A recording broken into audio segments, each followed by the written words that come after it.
and I look forward to this every year. Man, let's get ready for the holidays. Oh, Get us man. ready, You know, people have to prepare for the holidays. Now, young folks, they don't understand it yet. They still confused about stuff. So, one of the biggest questions you have is where you going to celebrate the holidays at, particularly for newlyweds and couples. You know, few couples discuss before marriage at whose house they're going to be celebrating Thanksgiving and Christmas.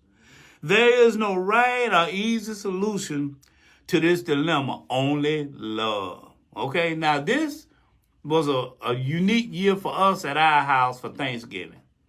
This is the first year, and my son been married now, I think 7 years. I think it was 7 years. And this was the first year that he has never spent Thanksgiving with us. But I've been preparing Myrna for years, letting her know, now you know Myrna, he's going to have to go spend some time with his other family, with his wife family. It's going to happen. It's going to happen. He done went and spent Christmas up there, but eventually they're going to want Thanksgiving. So get ready for it. And this was the year that it happened. So are you willing to submit to the happiness of your mate? That's my question. Are you willing to submit to the happiness of your mate? Sometimes, you know, your mate wants certain things during the holidays. And you have to ask yourself, is this really going to hurt me to do this? Is it really going to hurt to celebrate over at her house? Or are you so bound by family traditions that all options for compromise are closed? You see, if you're so bound by family tradition that all options are closed, that's what they call a Pharisee attitude. Are you so intimidated by parents and your siblings and others that you dare not show up?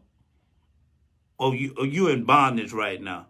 Are you still chained to traditions from prior relationships? You might be in bond. So how do we address these questions godly and orderly is the point. Oh, that's good stuff, Harry. Now what you want to do is I tell you to read these following verses. Now, this verse, Philippians 2 and 3, this little passage is our marriage passage. This is what we live by.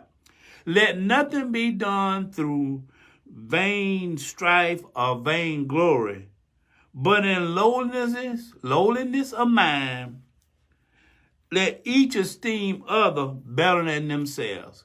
Put your mate before you. Start putting your mate before you. Now, the one time that everybody does this and they really don't have no problem with it, but they need to do it more than just this one day, at this one time.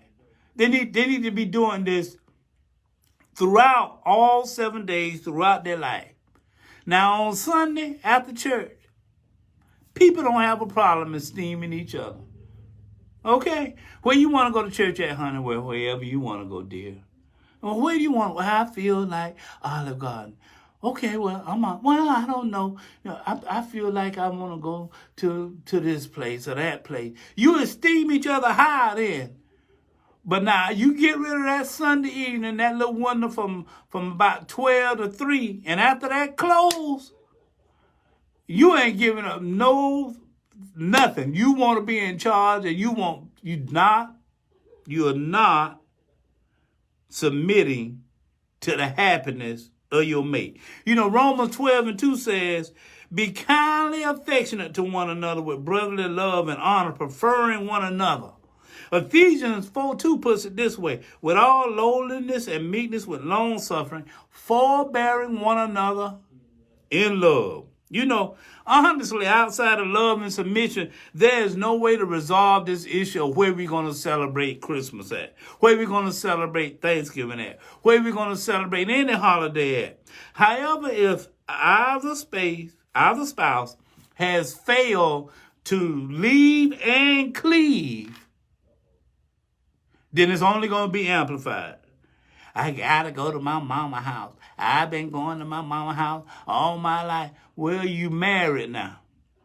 Eventually, your husband going to want to start their own traditions. Okay? And so you got to be willing to submit to when your family gets ready to start their traditions. That's when you got to get on board. Now, you know, there's another part of this. Submission and communication is important. But there's another part to this. That's finances. And 3 words you got to get straight for the holidays. If you don't get these 3 words straight, your finances will be wrecked during the holidays. Needs, wants, and desires. Needs, wants, and desires. You don't really need a smartphone. All you really need is a flip phone. Okay? You want to run out there and get the newest phone, but no, do you really need it? No, you don't. So if you're going to develop a sound plan for holiday spending, you got to sit down together. You got to think about some of the verses. Now, this little article on preparing for the holidays and finance for the holidays, if you go to realestatecentralflorida.com, do this anytime today after say 5 o'clock. It'll be on the blog. If you go to realestatecentralflorida.com, it'll be right there on the blog. Or go to harrybean.com. It's going to be there on the blog. Because you got the holiday spending survey. My spouse prefers to spend the holiday where? Well, have you decided on how much money you're going to spend for a holiday? Have you decided how much money you're going to spend on each other for the holiday? Well, I'm at that age now where there's really not that much nothing that I really need that I could think of. And everything I really want is just too expensive. So I'm just caught in that la-la land right now. So my wife said, well, baby, what you want? I said, well, baby, I'm all right. I don't really need anything. And I thought about it. It was chilly. I was walking through the house. I said, what? You get me a jogging suit. That's all I really need. Let's spend the money on the grandchildren. Let's help out some other people. By the way, if you know of a child in foster care,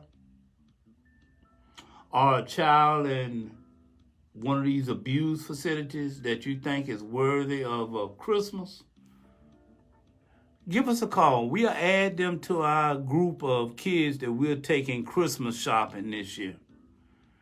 And so far, we got about 5 kids. We're taking them all Christmas shopping. And text us at 407-654-2626, 407-654-2626. Or give me a call at that number later on this morning, and we can have a conversation about it and see if that particular kid qualifies to join this round of fun, celebrating the death, burial, and resurrection of Jesus Christ by his birth this Christmas holiday. Hey, this is Harry Bain, your radio realtor, thanking you for the opportunity to serve you for over 20 years right from this microphone. Have a great